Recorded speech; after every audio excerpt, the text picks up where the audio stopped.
And we start with the latest missile and drone barrage across Ukraine overnight, targeting the country's energy facilities just in time for the winter deep freeze.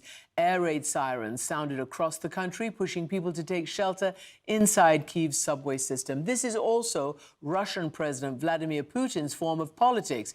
He says the attack was in response to strikes inside Russia with US weapons. Last night, we carried out a comprehensive strike using 90 missiles of similar classes and 100 drones. 17 targets were hit. These were military facilities, defense industry facilities, and their support systems. I repeat once again, on our part, these strikes took place in response to the continuous strikes on Russian territory by American ATACMS missiles. As I have said many times, there will always be a response from our side. President Zelensky says this all just highlights his country's need for more air defenses. CNN's Nick Payton-Walsh is in central Ukraine following these latest developments. Nick, thank you very much for being there on this very cold and late night in Ukraine. You've come from the front lines, and what have you seen there in terms of the ability to match Russia's troops and its firepower? Yeah, I mean, it's a very stark picture, Christian, on the front lines at this stage. Probably the worst I've seen in nearly 3 years of coming here. Certainly near Pokrovsk, where we were, which is a vital Ukrainian military hub against which there is a lot of Russian pressure from multiple different directions. The soldiers we spoke to were clear. For the first time, frankly, I've heard soldiers saying they simply had run out of men.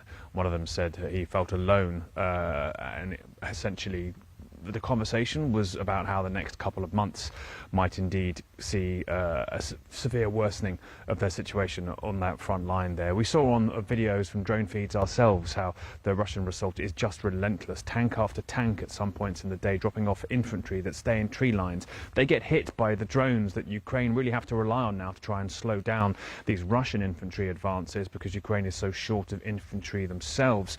But it isn't simply enough at all. And one soldier said to me, look, they dropped 2 off. 2 might survive the first assault. Russia has a huge tolerance of casualties for these, what they call storm waves. But then another 10 arrived to reinforce them. Maps we were shown were out of date by the time they went up on the screen, frankly, because Russia had been pushing too far forwards. And that's just around Pokrovsk. To its south, there's another Russian progress movement as well. To the north, east of there, another push too. So consistent concerns that we are seeing a very relentless Russian move. They are outnumbering the Ukrainian troops on the front line, certainly.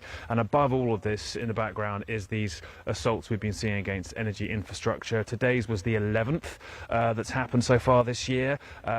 Ukraine's President Vladimir Zelensky said 90 missiles and 100 drones. On Tuesday, we had a record number of drones fired at Ukraine of 188. These waves of air assaults keep people up all night. They are staggering. They're going to do damage to Ukraine's ability to keep itself warm and the lights on during this particular winter. And it's the election of President-elect Donald Trump that has many concern too. He's just appointed Ukrainian Special Envoy, General Keith Kellogg, to potentially negotiate a solution here.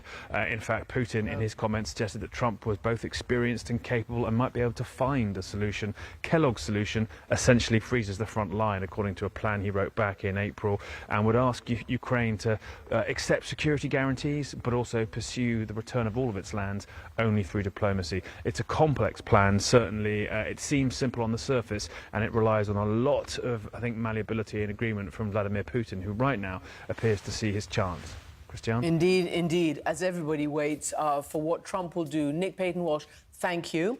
And of course, security guarantees is what Ukraine wants, for sure. Now, a ceasefire between Israel and Hezbollah is largely holding. Yet the Lebanese army says Israel has breached the agreement, quote, several times since taking effect on Wednesday. Israel says it carried out a strike on, quote, terrorist activity in southern Lebanon. Still, the deal has brought a respite after more than a year of cross-border attacks and 2 months of intense Israeli strikes inside Lebanon, they say against Hezbollah, but more than 3,000 people have been killed, including civilians, according to the Lebanese government. And 1 million people at least were evacuated. But now thousands of those displaced residents are returning. The U.S. National Security Advisor Jake Sullivan told CNN that the U.S. brokered truce, along with France, presents an opportunity to, quote, drive forward a ceasefire and hostage deal in Gaza. Sanam